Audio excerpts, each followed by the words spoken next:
Hi. It's been a while. I haven't posted on here in a long time.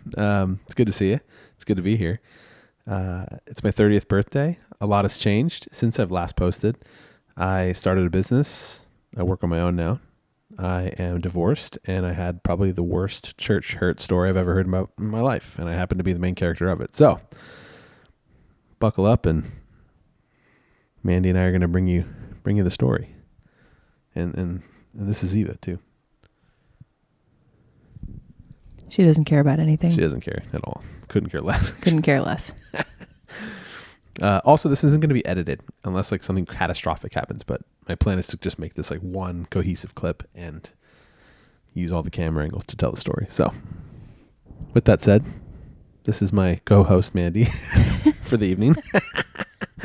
She is my best friend and has been with me through everything that we're about to talk about. So I'm very grateful for her, and we're having tea, which is very fitting for our story. So with that said, where did we start actually? Let's start in March of 2020. March of 2020. So before all of 2020, if you followed me on YouTube, you know what that's about. And yeah, my story is all on the internet there. So you can go check that out. But March of 2020, COVID hit. Yeah, COVID. Yeah, that was crazy. It's kind of, I feel like 9/11, like, it's almost like 9/11 when you were like, where were you? 9/11. It's like, where were you? COVID. Like, like, I was at a bachelorette party.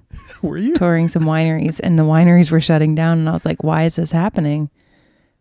Why are the wineries shutting down? And they're like, yeah, the whole world's going to shut down. I was like, yeah, right. I remember like not believing any of that. And then it got like really real when they were like, yeah, NBA games are off. Like NHL is done. Like, or you know what I mean? Like they started closing big sporting events. I was like, this is getting kind of weird. I remember that. Yeah.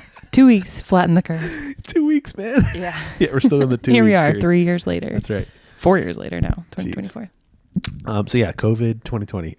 So that was the last time I posted a video, and I stopped for a myriad of reasons. I would say for me, couple things. Number one, it became very like egotistical in a way. I didn't mean for it to be that way, but it kind of felt like it was becoming that way. Just because there's something very like inherent in the fact that you're pointing a camera directly at yourself and you're the one holding it, that it just becomes very like about you, which I get it is what vlogging is. And I enjoyed the season that I did it for. And that doesn't mean that I wouldn't do it again. It just means that like at that time I felt like it was not for the right reasons, and I didn't want to keep doing it until I found the right reasons to do it, if that makes sense. Mm-hmm. And so I stopped. It's also just a ton of work to vlog every day and edit it every day and post it every day and captions and descriptions and all these things. It's just a lot of work. So for me, it felt like it was just a good time to kind of call it. And looking back now, knowing what I know now, it was a great time to do that because so much was about to change in my life. And so much changed in the world too. Yeah, my world and the world has changed, and honestly, your world too. Yeah. So quick summary up to 2020. Just give us like the 15-second overview of who you are. Right. So, yeah, I am Pablo Farnan. I was born in Metuchen, New Jersey, born from parents that are foreign. So my mom's from Guatemala, dad's from Ireland, had me in New Jersey, moved to Pennsylvania when I was about middle school age. I don't even know what age that is, but middle school age. And lived in Pennsylvania all the way through since then. Lived in a little place called Bangor, Pennsylvania, which is about 45 minutes north of Allentown, which is about an hour or so north of Philadelphia and about an hour and a half or 2 hours west of New York City. So moved to Allentown when I got married. And there's a bunch of other things in there, like played in a band, barely made it through high school, went to college for 7 days, started a business. You were working for a video production company. Yes, worked for a video production company. That happened through, this is another whole story we don't have to get into the details of, but I met two brothers in New York City like 11, 12 years ago, maybe even more now. And started working business with them, learned a lot, but they encouraged me to follow my passion, which was video. So they said, follow someone who's doing it, someone, who knows what they're doing, makes money doing it. Found a good friend by the name of Scott, who owned a company at the time called 4LC Studios. We filmed my goodness, a lot of weddings. I've attended many a wedding with doing that business. And then we got into corporate work with Scaling Creative. And yeah, I learned a ton doing that. But then in 2020, I felt I don't want to say the call, but I felt like it was time for me to do my own thing. And April of 2020, when I went on my own with my own video production company, and I've been out on my own ever since. Which was only a month since your last video.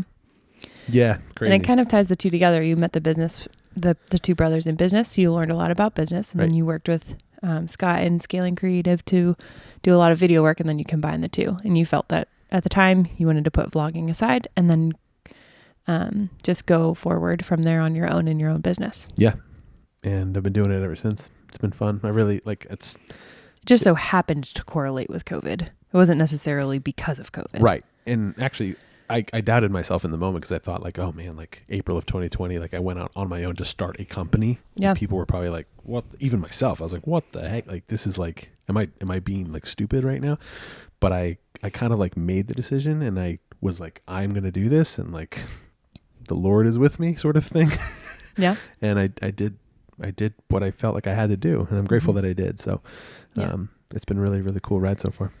So March of 2020, you were married, living in a small apartment. Yeah, I kind of left that a whole part out. So in high school, I met, which is now my previous wife, and we dated for 6 years, and then we were married for, which would have been 5 years, and together a long time at a young age. And yeah, I mean, we were together through a lot of things, but the biggest thing that we ended up doing really together a lot of was church. And we became a part of a larger church in this area. And I actually kind of brought her into it because she was originally very Catholic, and which is cool, but she just wanted to kind of do her own thing. And I said, listen, wherever you are fed spiritually, like, go there. And eventually she followed along, came to where I was going, and we did church together. I mean, we worship led together. We did student ministry together, a lot of things. And that was kind of like our world. That was like what we did. And all our friends came from there. Our community was from there. And it was kind of this bubble that was so it was the bubble of your own business, church, life. That was life. Renovating a house. Yeah, well, right. So then we lived in an apartment together. And from that apartment, we ended up moving into a home. Before we moved into the home, though, the Lord was good and provided myself and my dad a few bucks that we could put towards it. Quite a few bucks. And we made the house kind of a really special place, I think. It was a over 100-year-old row home in a small town. And we just decided to kind of put money into it with hopes that it would be just a safe haven for us and for friends, that people that could come and feel safe and feel accepted and loved. And eventually that would maybe move to an investment property for myself and my dad together to work on, and to have people there, whether it be a rental or an Airbnb or something. That was kind of the future hope for that spot, which unfortunately I no longer own, but sure, we'll get into that. Yeah. So that was 2020 into 2021. You moved there at the end of 2021. Yeah. So you lived there for a couple months, still doing the same thing, running video production company yourself. Yeah. Leading worship, volunteering at the church. Volunteering, yeah, I never worked there. And your world really was all of that, because she worked there, you attended, served. Yeah. That was your life, and that was a community. And we've talked about this so many times and for so many hours, that it was our community that we cherished. It was a beautiful time. I mean, it was very unique. We've talked about this for hours, about like it's just a special thing to have. We had a community that I feel most people don't. There goes Eva. See you later, Ziva. See you, Eva. She's probably turning in. Yeah. See ya. We had a community that I feel like not a lot of people get to experience, especially at that age. Younger, a couple young couples, couple married, couple single, and we would just hang out and go out to maybe the local brewery, or hang out before or after like a worship practice. And like, we just had like such a tight knit. We did life together. It was beautiful. I honestly like miss that, it was special. Yeah. It was something that we lost and something that we cherish and we miss it to an extent. Miss it to an extent. The feeling of it, the feeling of having those people around, the group text messages that were, 100 notifications in 5 minutes because my gosh, some kind of ridiculous conversation was happening, and just a lot of different topics of conversation, I would say. But I think like even what I noticed too was just a lot of the same type of people. There wasn't a whole lot of diversity or differences. It was just like a group of Christian friends, almost became like a clique unintentionally. And that has its pros and cons for sure. Absolutely. Yeah. But I think to transition to kind of what essentially happened to me, which actually, and the tough part about this story that like, it was kind of like a bomb that went off for myself, for sure, for you as well. And I think the bomb needed to happen for the rest of my life to kind of unfold. Yeah. And a lot of good things have happened since then because of it, actually. Yeah. So this was like the turning point. And it was a difficult story, but we call it a victory story now. 100%.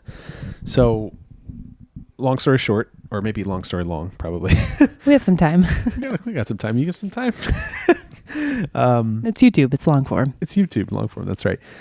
So basically, 2022 kind of got started. And then as that was happening, the summer came around in June of 2022. I got a call from a pastor from my church at the time. And my pastor said to me, he said, Pablo, we need to talk. And I said, no problem. Sounds great. So what ended up happening was he picked me up. We went to a local park. And at that local park, we talked for about 3 to 4 hours. And unfortunately, I was yelled at. I was called things. I was talked to in a way that I wouldn't wish anyone to have to be talked to like that. It was so unbelievable to experience. It was traumatic. It was probably the worst bomb that's ever gone off in my life, to have someone of that status, like of that status and of that stature, just belittle me and scare me. The things that I was called are, I don't want to repeat them really. The stuff that, like the spit that was on my face that I had to wipe off, and just like, it was an incredibly traumatic day that I'll never forget, honestly. I think if people know you, they know that you are one of the gentlest people. You're not confrontational. You're not a person that's going to get in someone else's face. You're never going to call somebody names. You have just more of like a humble, childlike personality. And I think that being approached in a confrontational way can be even more traumatic for somebody of that personality, and somebody that maybe is more confrontational in a way.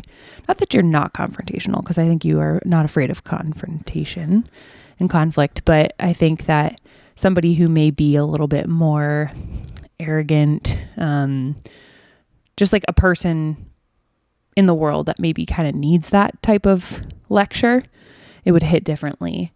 But I think after hearing your story, and it's something that really penetrated and deeply wounded your heart, because it was not intentional. Yeah, it was the reason that the talk happened too. Right. So you have to say whatever sure. That was. So sorry. Yeah. Context here. So I was accused of an affair that didn't happen. Mandy and myself, were accused of an affair that didn't happen. And I got that call from the pastor, went to the park, was called things, yelled at, spit on, and amongst the accusation. Because of the accusation. That's right. And at the time I was so scared that I didn't really know what to say. And sometimes when in moments of fear like that, you say like whatever you have to say, or whatever you can say. You have to protect yourself. Yeah. And, I was very scared, in the moment. And there's so many things that we can say as far as like timeline things and stuff that happened. But the gist of basically what ended up happening was, after that talk, I was told to leave my home. I was told to separate from your wife. Separate from my wife. That's right. Separate from my friends. And I wasn't allowed to talk to my wife unless the pastor was there. That's what I was told. And I was threatened. There was a lot of very scary things that happened.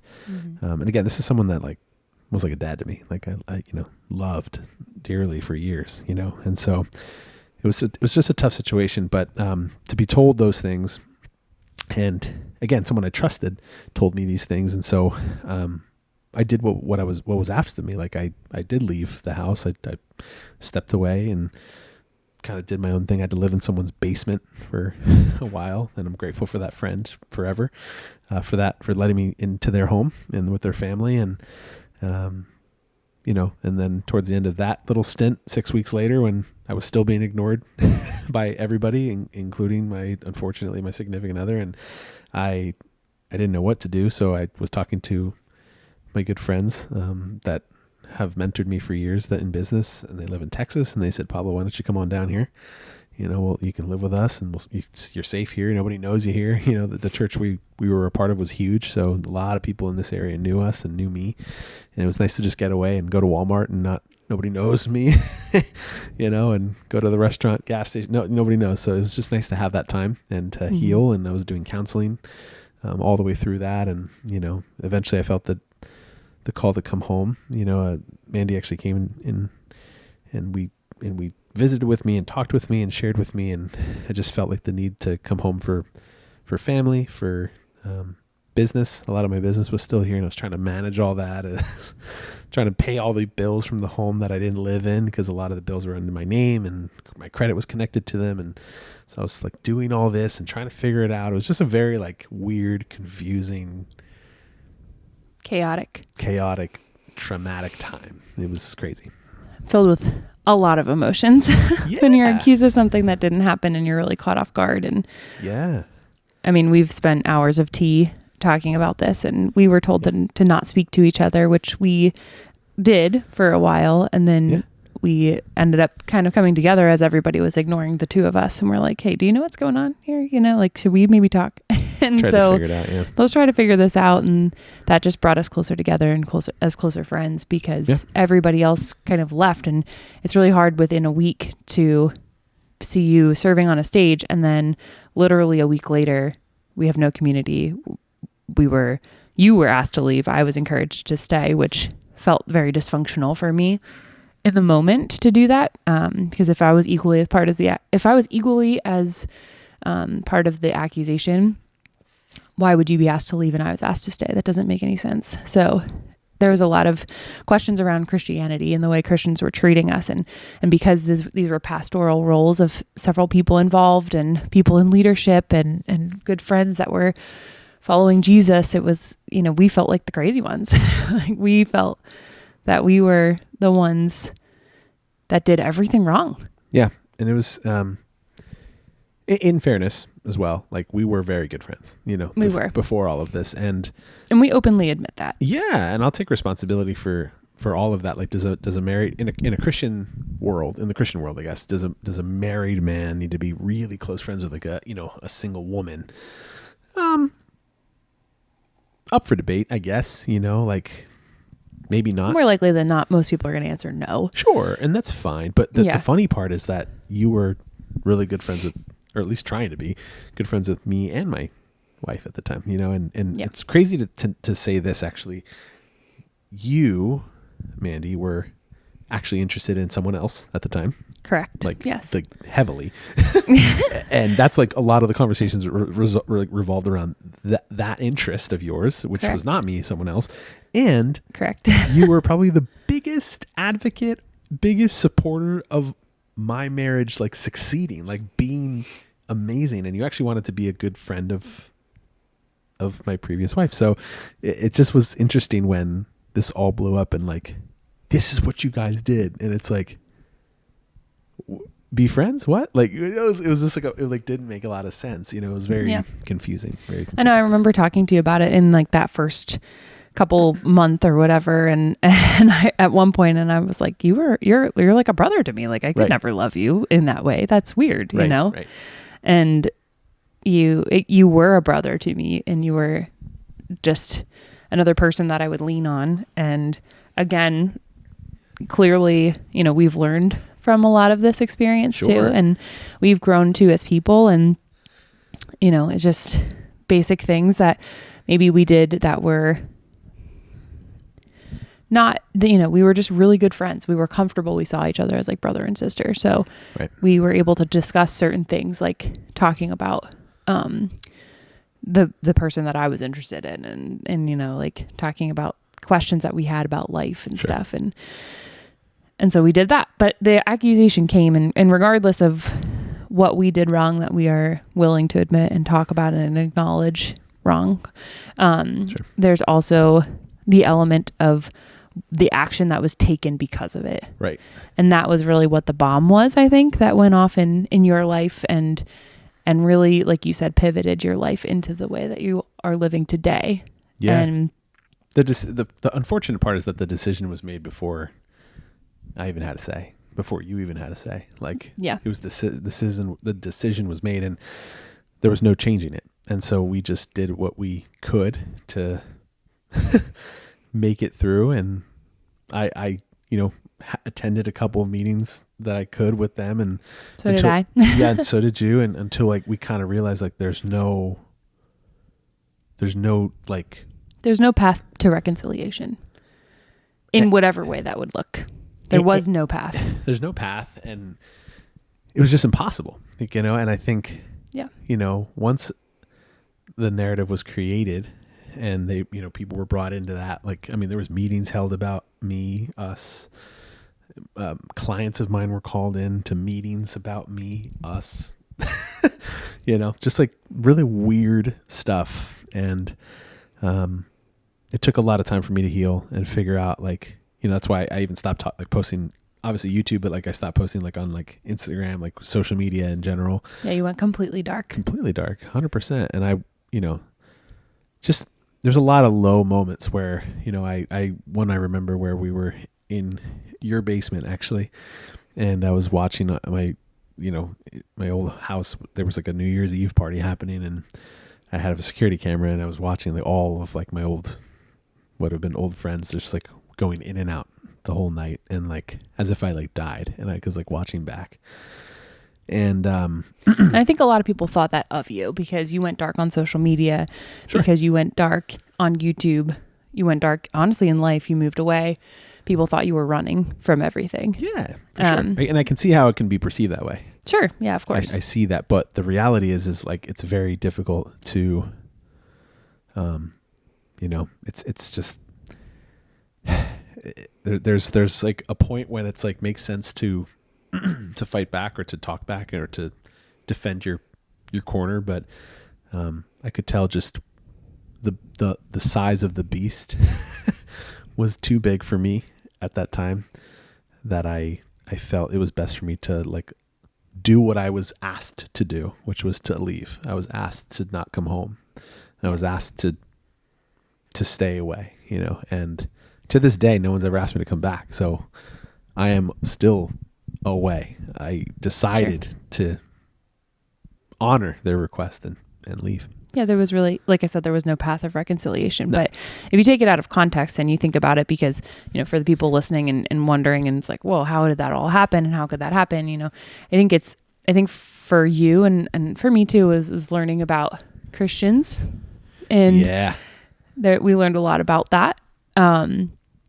And people that consider themselves to follow Jesus.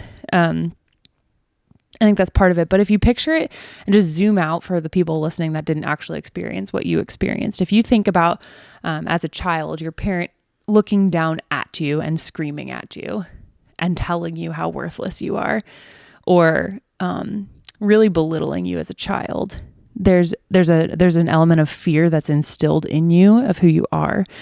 If a parent comes to you and you're doing something incorrect, let's say, and they lovingly correct you and lead you and guide you, there's a little bit more, there tends to be a little more of a desire to want to change for the better, and not having any form of love and just having complete isolation, a door completely shut, and then everybody being told that you are in darkness. And that's the phrase, that you are in darkness. And I followed, essentially. And or I just disappeared, but this isn't about me. This is about you. Yeah. So. No, it's about, I mean, hey, you're just as involved as I was, like what's amazing is that you stuck with me. I think there was a lot of moments where you thought, like, almost believed initially, like, what if they're right? Like, what if he is in darkness? What if he is doing all these things or whatever? And I believed it for a while. Yeah. And I mean, why wouldn't you? Everybody did. Like, it's like, cause I eventually had to come to the point where, like, I have grace for those people now, because think of it, like, somebody supposedly, air quotes, got caught doing something they weren't supposed to do. And why would a church lie?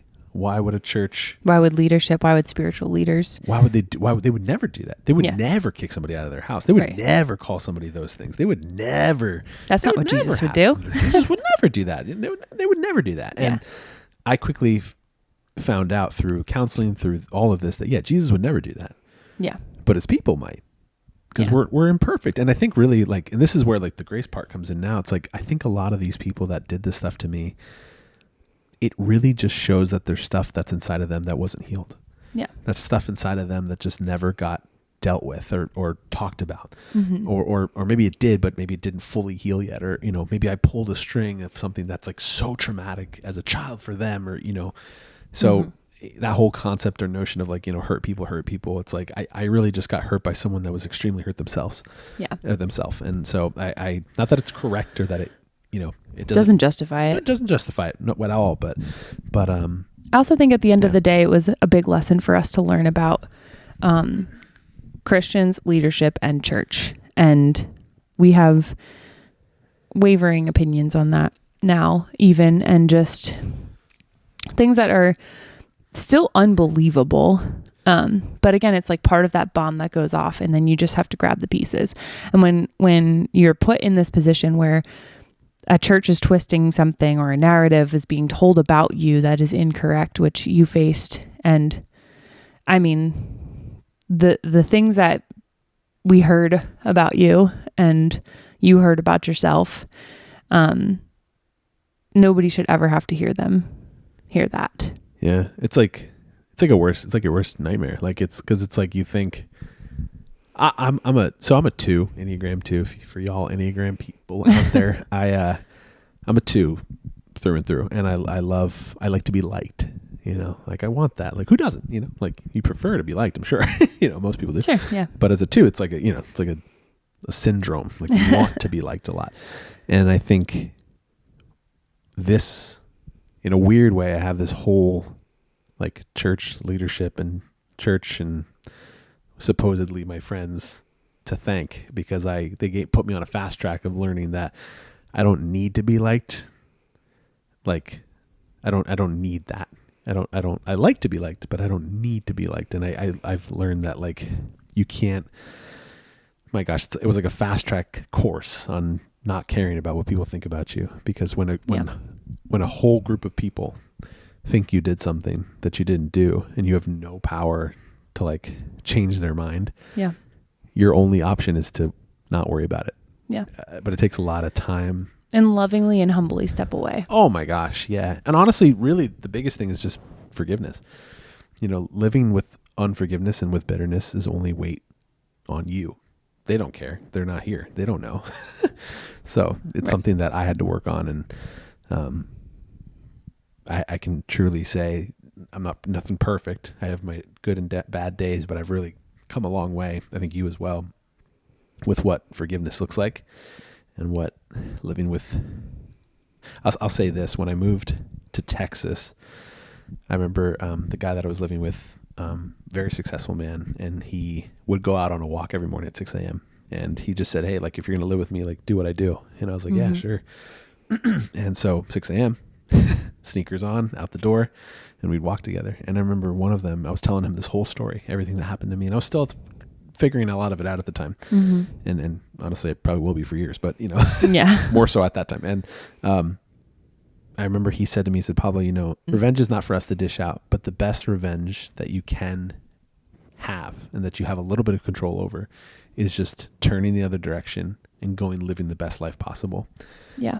Because they'll hate you for that. And you're also not hurting anyone by doing it, you're just doing what it's almost like the act of like just picking up all these broken pieces, and you just put them at like the feet of Jesus, and you just say like, hey, this is messy, but you say you can handle this. So like, here you go. And like, you just do that almost every day, kind of thing. And so that's kind of like my revenge, air quote revenge, is just go live the best life possible, which is kind of what this did for me. Because you don't realize what you're in until you're ripped out from it, And so, my gosh, a lot has changed. Yeah, there's a lot of lessons. I mean, I think moral of the story is from the last time you posted on YouTube. Yeah. And you were living your life, and you just had your character completely assassinated. And so the people that know you through YouTube, through life outside of the church that we were a part of, know you for who you are, and you've always been that person. And I think then that a narrative was created and spit out, and you've had to work through and walk through having people not like you and think very negatively about you and believe lies about you generally, like for real. Like people literally believe that you had an affair and you left and ran away. Right. When it's literally the opposite. But, like at the end of the day, my counselor helped me realize this. It's like, does anybody's opinions pay your bills? No. Right. Does anybody's opinions like sleep with you at night or get you a cup of tea or fold your clothes for you? like no, like you have to, it's easier said than done, but like this kind of a thing taught me that. And what's crazy also too, is that the people in YouTube on YouTube, you guys watched me before, but I actually wasn't even fully myself then yet. I was myself as much as I could have been at that time. Right. But I think this situation, for the first time in my life, I kind of went through the situation. I got absolutely like kicked in the teeth, like, and then kicked again on the ground and then some. Yeah. Before that though, before I got kicked down, I was almost like at a submissive position. Right. I wasn't fully standing yet in life, if that makes sense. You were still under somebody's umbrella. For the whole time. Like, I think I went, like, initially it was my parents, and then it was like my teachers, and then it was like still my parents, and then it was, then I moved into like a church setting, and then it was kind of like the pastoral team. I never really thought for myself. I never, then I worked for someone, and that was my boss, and I kind of went, is this okay? Am I good enough for you? Like, it was always kind of that mentality. And then it took me going out on my own, getting kicked in the teeth, getting like absolutely assassinated, from a character perspective, and in other ways too, honestly. I think, and I do think, to be fair, it wasn't just one person's doing. It was like a myriad of events that continued to happen. So it was, initially something happened, and the discussion with you started everything. I would say the bomb went off with that, but then it would just kind of spiraled from there. People reaching out to you, like, where have you been? What's going on? And then coming to you and being like, we really love you. And then finding out that there were ill intentions behind it, or a side, they were sent to you to figure this out. And and so you were in this experience, and this traumatic experience of being assassinated by your character and who you are as a person, being accused of something that didn't happen, while also then really trying to seek out who really cared about you and who didn't. Phone calls that were going to you I remember you telling me like, yeah, this person called me and they asked to help you with something, or they just said, hey, could you do this instead? And it was like ill intentions, like other people coming to do the dirty work for the people that originally started all of this. Oh yeah, for sure. And also, in between a few of those phone calls, there was a lot of silence though. There was, yeah. I went from kind of like we talked about in the beginning, like an insane sense of community. Yeah, hundreds of text messages. I mean, I remember looking at your phone, you had 300 plus unread messages. Oh, dude, it was like my life. Everybody was there. We were friends. Like we were going out, we were hanging out, and like all of a sudden it was like silence. Yeah. Nothing. And like, here I am, like, we're like, weren't we friends? Like, weren't we, don't you, like, I cared about you. Like, did you not care about me? Like, it just was like, and I think too, it's like, as a Christian, aren't we called to love each other through difficult times? I mean, that's what I thought. That's the Bible I was reading. Like, I just like, like Mm-hmm. not perfect. Nobody's perfect, but like, man, if something's going through something or like something happens that's like out of like, okay, like, let me just think. Like, Pablo's been at this church for 11 years, 12 years, maybe been on the stage for 50 plus weeks out of the year. For most of those years, I think his character, I think I know his character. Like, I think I kind of know generally who he is. Mm-hmm. But all of a sudden, no, like, they said you were in darkness. Like, you're evil now. You're a monster now. Like, that's like, Right. and I'm like, man, like, that's crazy. That's crazy how that would just change like out of nowhere. I guess some people do change and, Yeah, I guess. and whatever, but and this is back to the grace thing though. That was the thoughts that I had initially. Yeah. Sometimes I still do kind of like, what the hell? Like, people are weird, but I think the weirder part for me too was like, as a Christian, you're told to go and help somebody. So I've had multiple friends contact me over my adult life that have been going through something, and people always come first. So you drop what you're doing and you go and help that person. So if somebody's going through something, even if it's in a marriage, I think that can be hard for some people if they don't want to get involved. I don't want to be in the middle of it. And that's hard. But I think what happened was everybody was told to not talk to you. Oh yeah. And I think that's what twisted things and made us think we were crazy. Until I got a few calls from some people that, let's just say they used to be at this church in a higher capacity and higher level as well. And was like Ex-employees, ex-pastors, ex-elders, and came to me and were like, hey, we see you're not involved. You good? What's going on?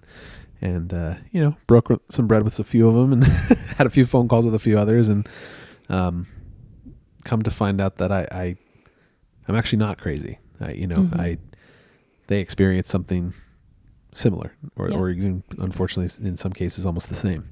Mm-hmm. And so, and it's hard for me to admit that because I try and find the best in everybody. I'm cup half full all the time. And so like, there's a piece of my heart that hurts to say like, oh, they're bad people. It's like, I don't want to believe that, but I think after hearing it enough times from lots of other places where like, oh, they left on good terms. And then they're like, no, that's not true at all. Let me tell you the real story. It's like, man, dude, like, it's so disheartening, like for a place that I defended and a place that I was called home for so long, to hear those things, it's tough. And so, I think in the community that was created and formed they were, we just watched something on this today. It was like our opinions and our views of that person were formed because of what they said about them. Yeah. So the leadership in the church said something about a person, we believed it. Yeah. And so how, that's where the grace comes in too, where we forgive those people that chose to not speak to either one of us. Even up to now, that some of them we still just never heard from. And that's okay because you were told not to. You were told not to. It's also easy. Like, it's just easy to hitch your little red wagon to a big ship, you know what I mean? Or whatever. It's like the big thing. It's like, it's just, you know, it's really difficult to like go against what's considered like a spiritual leader, someone that's like guiding you, a shepherd, and to just go against them because like, oh, my friend, like my friend is so insignificant compared to this giant of, but that brings us to the whole like Christian church thing, the mega church thing. Like, it's like, and I have to just be very clear, like neither Mandy or I, like we don't not love Jesus. We love Jesus. Like we love him and like, we follow him. Christians though, like God, like God's people per se, struggling, man. Yeah. They're weird. Like there was a part too. I mean, we're working through it, I would say, but we were definitely afraid of them for sure. Oh my God. I mean, to walk into another church was terrifying thought. Yeah. And that never happened to me my whole life because I always went to church my whole life. And so all of a sudden for it to be a weird thing and you know, and we never really heard much about church hurt. Like that term, like church hurt wasn't used. So not really. We never really, we saw, you know, things happen. Maybe somebody says something from the stage that you don't necessarily agree with or something. That's fine. You know, it happens. But I think like an actual church hurt we never experienced that. No. And we had all of our eggs in one basket in one location of like, this is the greatest thing in the entire world. And so we kind of put this little kingdom on a platform, and really looked up to a lot of the people there. A lot of the leadership, a lot of people in charge had a lot of knowledge about the Bible. And to be fair, like, I don't regret any of it. Like, yeah, there was years put in there. Years. I found Jesus at that church. 100%. Oh my gosh. And like, I found Jesus through a lot of the people there. Like there's a lot of amazing people. And even the people that hurt me and us I had amazing moments with them. Yeah. Laughed harder than you could even imagine. Yeah. And so I've actually been trying to reach out to some of them for a while now to like not be friends. Cause like I just can't, but like to thank them for like the times that we had, you know, like I don't regret it whatsoever. Like I'm grateful for the times that we did have.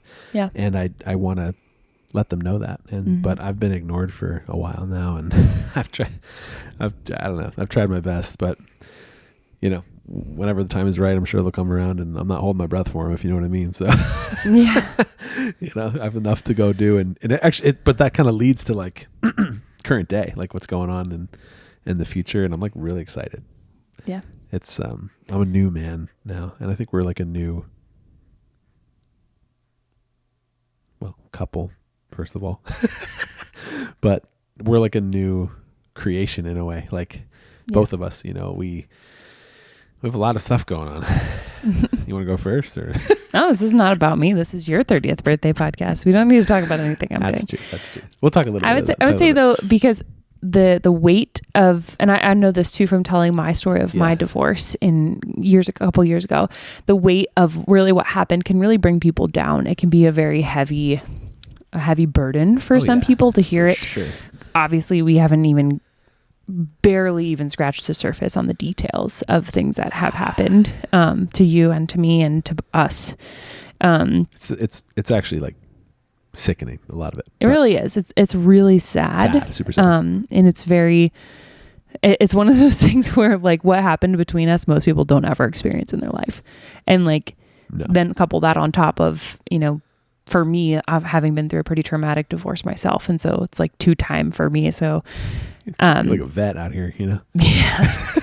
They come in 3s, right? So there's like one more coming. Probably. No. Anyway, but to make this is not about me. This is about you. So going back to that is we have since turned our verbiage into a victory story. It is, yeah. And huge. it was a life altering, huge pivot, moment. And, you know, I think one of the things that they had always said that I had, you know, I've kind of, what do they call it? Clapped back at or something? Is that what it is? Like they're expecting you to repent for something that didn't happen. And for me, it's just not the way it goes. But when you repent for something, you turn and run from it. Sure. And so I think there's elements of the repentance quote process that have been, you know, certain things of like, just different than what you would expect. Like in a way, you know, to God of like, I'm sorry that this became an idol in my life, and I'm going to turn and be who I need to be and not who somebody else or a group of people or your identity isn't found in that building and with those people. Your identity is in Christ. And Christ is so much bigger. Yeah. Not to say that church is, I don't want to say church is bad or like a community is bad. In fact, it's probably a gift from God. You know, we experience that, but it is interesting how it can become a bubble, and how you can realize all of a sudden you're hanging out with just those people and not talking to people about Jesus. And you know, and so I don't know. The one of my mentors, his name is Greg, and he said to me, he said, Pablo, you know, a lot of life's biggest setbacks are God's greatest setups for your life. Yeah. And so this truly feels like one of those where we got wrecked in a half. And, you know, to come out the other side now and call it a victory story. I mean, dude, I got kicked out of my house like maybe a year and a half ago, like 2 years ago, maybe now. A little more than a year and a half. Sure. And that's like, we're quickly approaching 2 years. Barreling to it. You know? And it's like crazy, like to be able to like say that my business is doing better because of it. Like I remember back to that story, the New Year's night where I saw friends of mine just like in and out of my house, and here I am paying the bills for a house that I don't live in, and people are acting like I died. And I remember you like grabbed my phone and you said, enough is enough. And you were like, we're going to rebuild your business. Cause obviously my business took a hit with this whole thing. Cause I was so emotionally drained, and Yeah. it was just very hard. It was hard to keep up and stay up, like it's just hard to like live a little bit, to a degree. And a lot of your business was built around this church too. Yeah. So the for people, sure.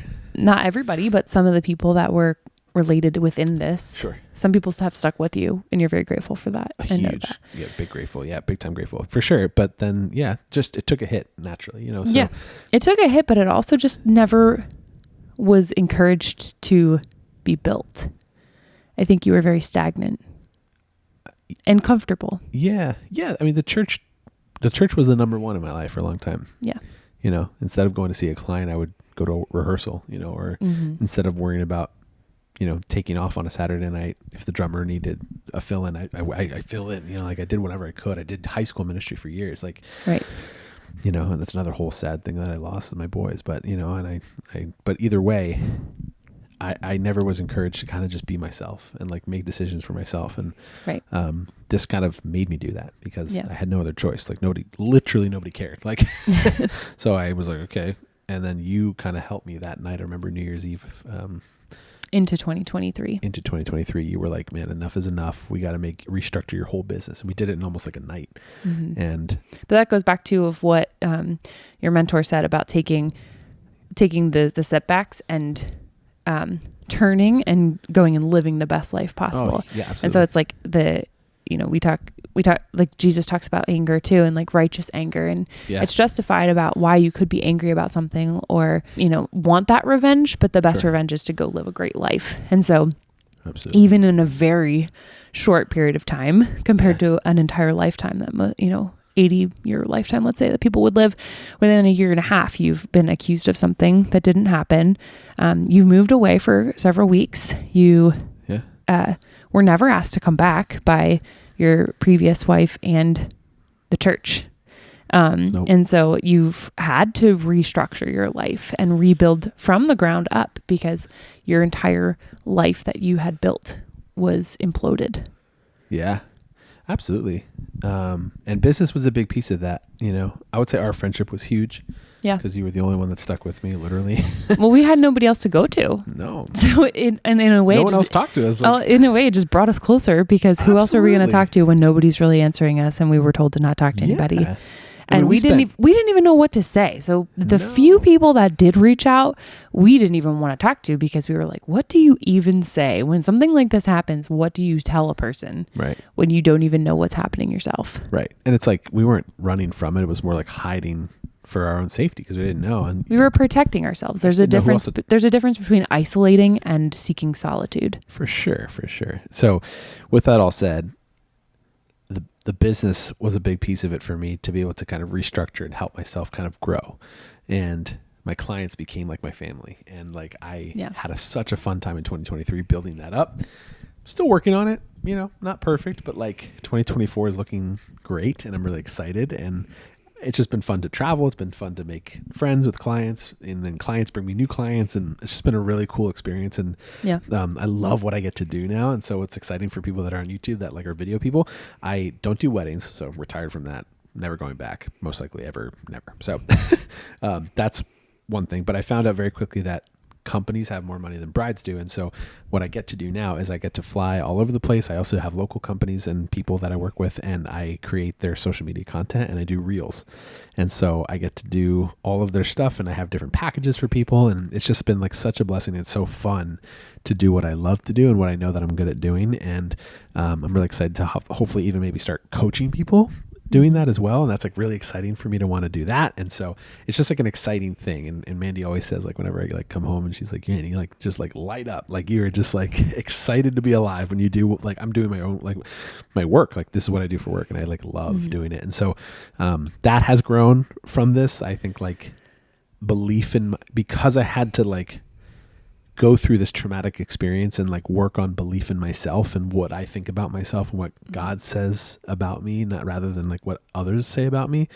The belief in myself to be able to do this business and become a business owner and to now as of more recently bring people in to help me, and like I have to help lead them. And yeah, it's like a very like hopefully it remains a humble confidence Yeah. that I know what I'm doing, that I know that I can do something, and that like.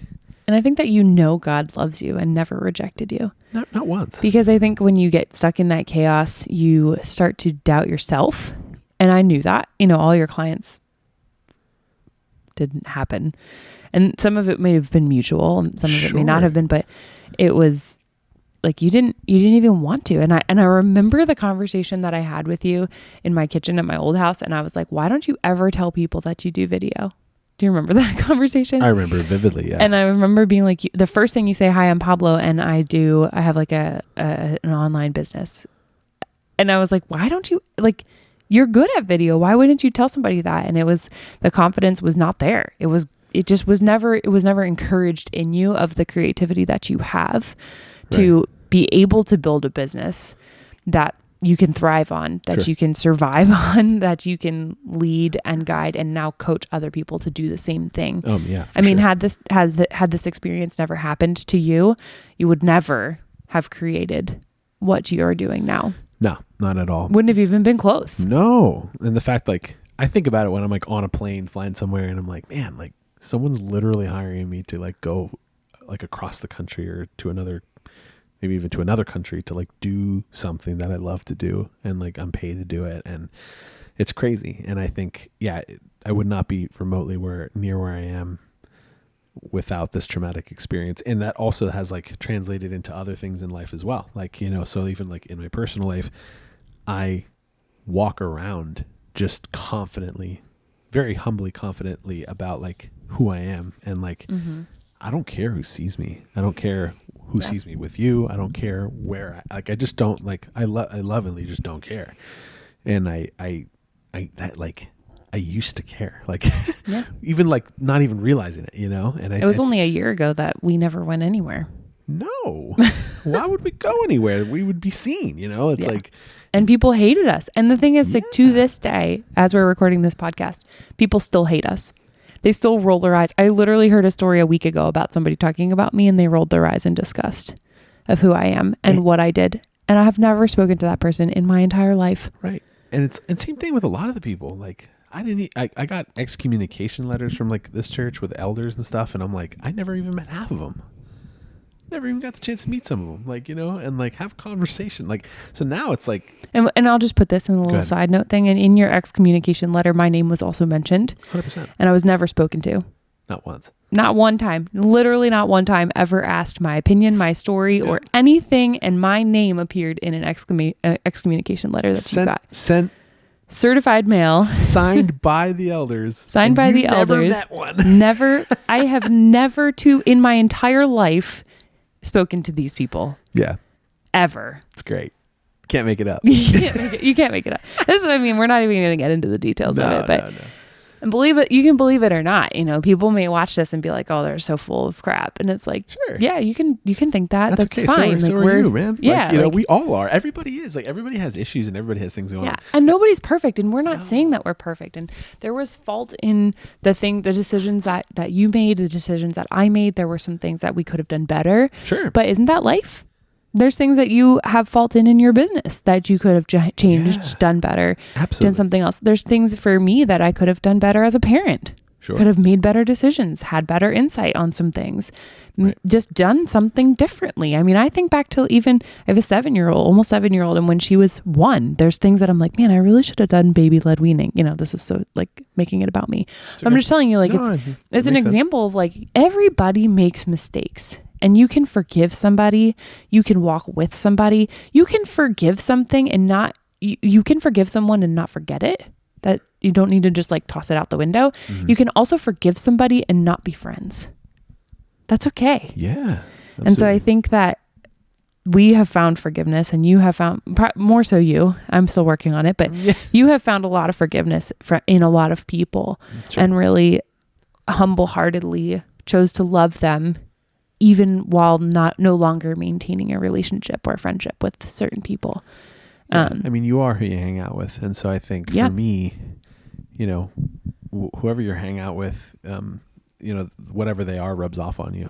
Absolutely. And so I think for me, I'll just say I want to spend time with people that are winners, people that believe in me, people that dream. Yeah, man. God, dream. Like, God made dreams for a reason. And I feel like kids do it naturally. And then for some reason, as an adult, we become smarter. And, we get a job and we do things and we just like pay the bills. And like, before you know it, you're like about to die and you like forgot about everything that you wished you did.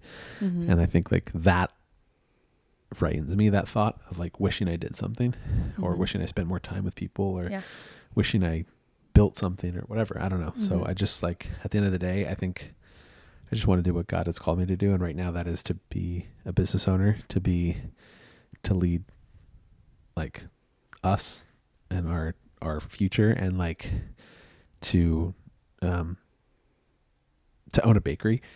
Hey, got to talk about the bakery. We don't have to. That's about me. This is about you. I mean, we kind of own it together. Sure. I'm an investor, just like an investor, but we're like, I want to treat it like it's mine. We'll talk about that later. We kind of like have a bakery. She really owns it. I kind of don't really own it, but I kind of like help. You love it. I love it. It's great. Gluten-free, vegan stuff. It's awesome. Good coffee.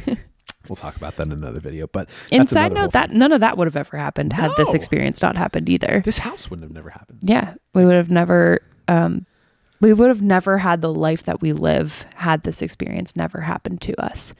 And there's beautiful elements. There's a lot of hurt and a lot of pain and a lot of bitterness and resentment and just, I think even questions, there were certain questions as Christians, you're told like never, divorce is evil. Like divorce is never an option really. And it's like, no, there are elements and there are things that happen that do make a divorce need to happen. And neither one of us chose the life to be divorced. You don't get married to get divorced. Ever. I want to say that clearly. Like I never wanted this. I never at any point, like my goal when I said I would marry someone is like to be married till death. Like that's what I wanted. Mm-hmm. And I know you were committed that way. Oh my gosh. Absolutely. Knowing you, I mean, it was never a question. No, ever. It wasn't even a question for me. Yeah. But then when I saw the person that I was married to was committed to somebody else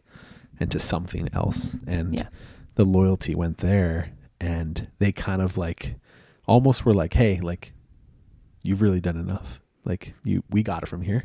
Mm-hmm. That's when I was like, wow, like this is it. There's no way back, and like for my own like future and my own health and safety, like mentally and all the things, like I had no choice but to like move forward. Yeah, I had to, because like what would my life be? Mm-hmm. It's like it wasn't the right thing to do, and so it was very hard. It was very difficult to like accept that, but I had to do it, and I'm grateful to say that I think in a weird way, I think we both probably got what we wanted, sadly enough. Yeah. Also going through a time of suffering, but it did change a lot. Changed a lot for us personally. It changed your life. It changed my life too. And I think that, it's just like important to note that it was a very chaotic, confusing season, and it was such a short time ago. And I think like there's still people that are like back there. They're like still like in that. Yeah. And from the moment that accusation happened to now, which is coming up on 2 years, is you are a wildly different yet still the same person. Yeah, I've had old friends of mine kind of come to me and they're like, yeah, you're pretty much the same guy, like for 15, 20 years now, but also at the same time, like this has changed me as a man. Like, I don't think no one's ever going to like say what they said to me again. No one's ever going to like tell me to leave my home ever again. No one's ever going to hurt me in that way. I will have stepped away long before they could finish their sentence. I just don't need that in my life. And now instead of my life revolving around what other people want me to do, I'm like kind of setting the tone for my life and what I feel like I'm called to do and what I feel like I need to go do. And I'm very careful about choosing who I spend my time with and especially who I listen to.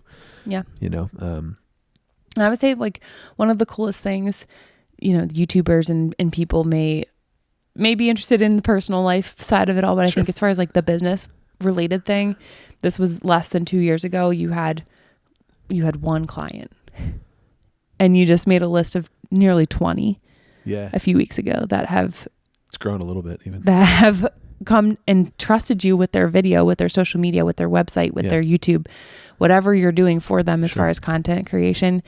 To go from one client a year and a half ago with this traumatic event tied into it and one person stuck with you, to now having nearly 20, and you're hiring somebody and you're hiring an admin assistant and you have people that are now, you're building a business and you are building the dream that I think you always had, but you never really felt the desire to strive for. Well, I think I went from living with someone, and I don't mean this meanly, but I just think I went from someone that didn't really believe in me as much to now living with someone who does. And so I think when you have that support and you're taught how to handle like character assassination to this level and have a crash course on it, you come out the other end with an unreal amount of belief in yourself. And I think it's so important to remember that while this happens, and you can definitely embrace the fact that this happened to you, you are choosing to not play the victim role, and you are choosing to go and live the best life possible. And the best life possible for you is to be as successful as you can be, given the talents that God gave you, and using them to the best ability that you can. And I think that's what I see for you is you turning that direction and really going for what you can do. Yeah. It's also fun to watch like the people from my previous, like this whole previous life that are like confused as hell. Like you're like, wow, he doesn't look very dark, like tan maybe, but Yeah. I mean, I remember the one time you told me the story about the person that you ended up seeing and they kind of like touched your shoulder. They looked right in my eyes and they were like, wow, you look great. I was like, hey. Or like somebody that was like, you are okay. You look normal, bro. You are really okay. I mean, it was like such a distorted view of who you were. They were clearly told something else, I have had like people like walk away from me, ignore me, run away from me, like weird things that I'm like, bro, I don't have like, COVID or I don't know. Or like, I'm not evil. And like little things that I think maybe petty, but our group text message within a few days of everything happening became a group text message just without me and you. And it was like, what? Like, this is how you're supposed to treat somebody that's going through something. Sure. As a Christian that, and again, like we have grace and forgiveness for people and we understand that it was a very weird time. And there were elements where we chose to remove ourselves too. Of course. And so absolutely. There is like a reality of like a responsibility that we are taking and that you're taking of like, you did that. You were asked to leave, but then there was a point where you flipped and you did like adjust your statement of like, I was asked to leave, but I also chose to never go back. Yeah. I accepted it essentially. And I chose. And I think, I think at the end of the day too, like a lot of this is like, a lot of people kind of think like, oh, he ran or whatever, but it's like, I'm not going to like go busting down everybody's door. Like, this is actually who I am. Like, I'm not what they said, I'm like, I know I'm not those things. Yeah. So I'm just going to continue living my life. And like little by little, I've had some people come along the way and want to reach back out, and I'm letting them come to me when they come to me. I'm not going out of my way. I don't have time to go out of my way to tell them who I really am. Well, I think at the end of the day too, Jesus, and we knew, I knew this and I had shared this with you, is like Jesus never defended himself. No. Because he knew he was the Messiah. He knew who he was. He didn't need to prove himself to anybody. Did he choose to have fun in some stories and like heal someone on the Sabbath and whatever? Yes. But he never outwardly was like, this is who I am. Please believe me. You have to believe me. It was like he humbly walked the path of this is who I am. And I think that's what you chose to do. You continued to just move forward in the best way possible. It's making the best decisions you could. There's no rule book for how to handle this kind of situation. There's no step-by-step process. So was everything done perfectly? Were you perfect? Was I perfect? Was the scenario handled perfectly? Absolutely not. And nobody's here to say that it was. But at the end of the day, I think there is an element where you can act humble and you can walk act justly, love mercy, walk humbly. And that's what it says on the wall. It's like, this is what happened. I need to close this door for my own mental health, my own emotional health, my own safety, and move forward onto a path and to live the best life that you can live. Which is what's happening. And in a crazy way, I'm actually the happiest, the healthiest, the most myself, the most, I don't even know, just honestly, the most grateful. That's been my word.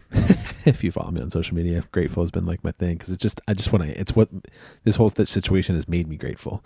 Not that I wasn't before, but man, this whole thing made me really realize like what the actual character of Jesus is, and gentle and lowly is how he's described in the Bible. I think a couple times. And I just think like Christians are kind of weird, but I feel like people who follow Jesus are some of the best people I've ever met. And I'm trying to just do that the best I can. Not saying that Christians are terrible, but like some of the people Christians that I've dealt with in this past couple of years have been probably some of the most judgmental.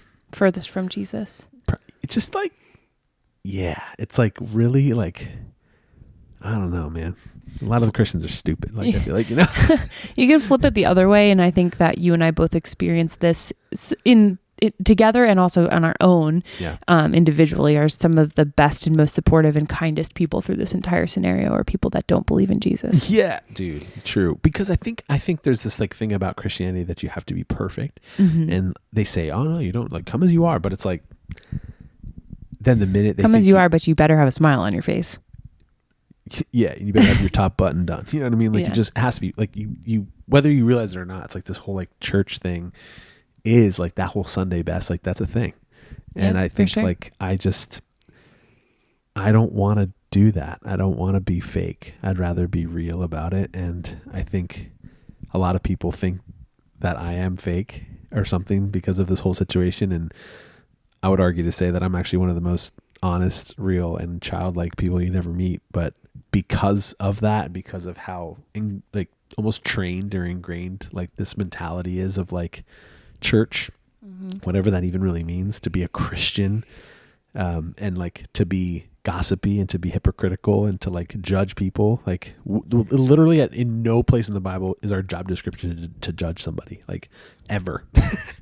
And yet the amount of judgment that we've received and we've heard of, and the amount of conversations that have happened about us, about you more specifically. Sure. I've heard straight up lies about me. Things that have been said about you that we have heard, and about us. Yeah. From the mouth of a person that we have never spoken to in our life. Yeah. For even some friends. That like, we've never talked to these people. I know some of them are people that we never talked to. Like some of these people, I'm like, I don't even know your name. And like, why are you talking about me? Why are you talking about you? Meanwhile, I'm like, why don't we just sit down and talk about it? Just call me. Give me a call, bro. I'll buy you lunch, man. Like, I don't have a time for everybody, but it's like, I'm all about like, listen, if you have something to say to me, like meet me face to face. Let's sit down and talk about it. I'm not here to argue with you. I want to listen to what you have to say. Yeah. Maybe I'll learn something. I don't know, but maybe you're also could be wrong. Like maybe we can hear each other out and just like talk it out. And I think this whole thing has taught me to also, which is a blessing too, that I was going to say, like, this also has given me a lot of grace for people's situations.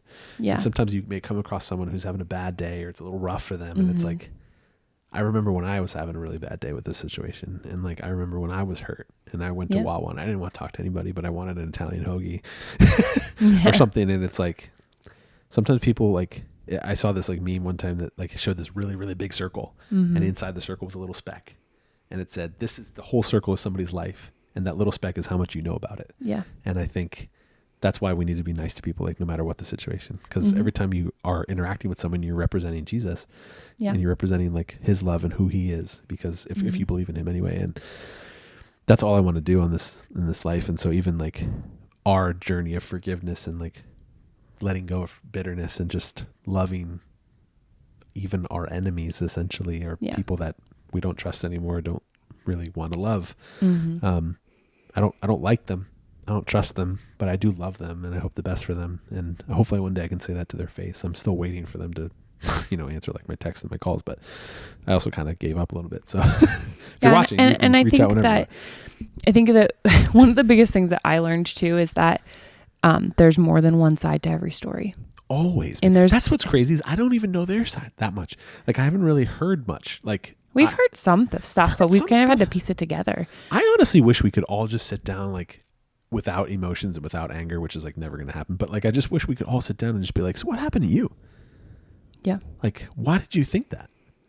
Did I miss something? Maybe we missed something. Like, let me hear what you have to say. Cause I'm curious. Like, I don't really know, like I don't know their side and like, they don't know ours. And it's like, or at least not everybody. So, and there's also a point where like what is, and you have to move on. And so I think that's like where I'm at. And I think to hopefully kind of close this all up, like I want to be back on YouTube. I want to do more videos, but I wanted to at least kind of clear the air and kind of share what has happened to me, to us, where I'm at. And there's more details that I'm sure we missed and things, but so many things. But the general gist is like, we went through the craziest experience we could have.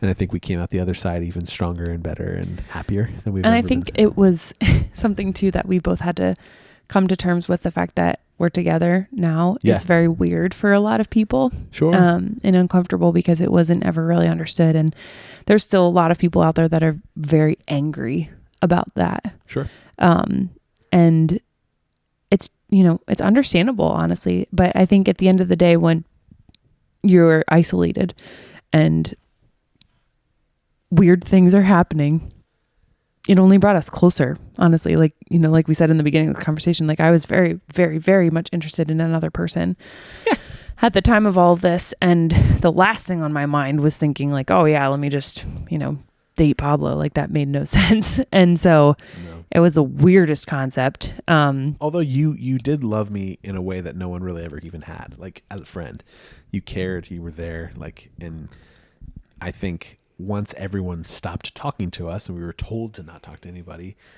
and literally a couple weeks went by where that was happening. And then eventually you and I were kind of like, is anybody talking to you? Like, is anybody talking to you? No. Like, do you want to like, should we talk about this? Should we just like sit and talk about this? And like for like months, I mean, we sat and talked over tea and just talked about it. Like what happened? Why did we do something? Are we crazy? Like, all these thoughts. And I think it brought us to a point where for months, like nobody touched anybody, nobody, nothing. Like we just talked and like just shared. And I think truly that friendship turned into a love that I've never experienced in my life. And so it's, I'm grateful, and I'm sorry for people that are maybe hurt, through this whole situation and whatever. Yeah, it was never our intention. No, ever. And it doesn't really look good that an accusation happened and then the end result is what happened, like it doesn't, it's not like that wasn't intended on being that way. It wasn't ever sought out to be that. And we know that, like we can lay our heads every night knowing like an affair actually did not happen, but we made the best of what we were given. I think we had more self-control than anybody else, honestly. Like given the circumstances and the situation in any other, married man and a woman, and if it would probably have happened, but for us, it did not. No. And so I think that's the only reason that we can really validate the fact of like why we're together, because we know that it genuinely didn't happen. I could never live with myself if it did. Like I would never be able to do that. I mean, you went through that before, like yourself. So like it happened to you to a degree, so with that all said, I just wanted to create this video to kind of update everybody on what has happened to me, where I'm at, what's going on. And I'm on social media, so you could follow at Pablo Farnan on Instagram. I post all of my stuff there. I'll be posting like coaching stuff there. I'll be making little clips of maybe podcasts that I'm a part of or whatever. I'm going to be posting everything there, and all updates will be coming through there as well. If you're also interested, you could follow Mandy. I think it's at Mandy Cease. Is that right? Mandy_Cease. Mandy_Cease. SIESS, not SEISS. I learned that the hard way when I tried to buy a plane ticket one time and I messed it up and I had to call them and it was a whole thing. So anyway, SI. ESS. You can follow that as well. And also we have a bakery, which is kind of cool. So, well, she has a bakery. We sort of, she mainly has a bakery. Let's Go Coffee Company. Check that out. We have this like new space and we have like a trailer and we do all our things. It's awesome. And yeah. And all of my business stuff is like through my personal brand, just Pablo Farnan. So you can see everything there. And I appreciate you listening. If you made it this far, geez, you're awesome. That's crazy. So thanks for listening. Appreciate it. Thank you for being my co-host tonight and for loving me and sticking with me. It means a lot. Here's to 2024. Let's go. Literally. Coffee go. Coffee go.